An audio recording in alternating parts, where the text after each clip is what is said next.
Return ng mga idol, ito malinis na oh. Ayan, sobrang kalawang talaga, kaya medyo tumagal. Ayan, lalagyan ko na lang ito ng rust converter.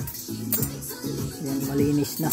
Kaya ito kinalawang dahil pinasok ito ng maliit na daga, tapos inihian ito sa ito, kaya kinalawang ng gusto.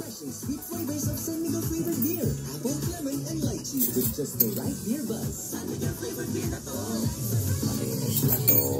Lalagyan ko pa ito mamaya ng rust converter. Mangingitim ito kapag nalagyan na, pero mas maganda kasi malagyan para hindi kagad babalik yung kalawang.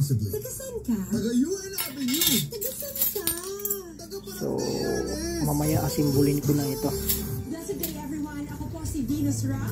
Akala ko conquering the universe.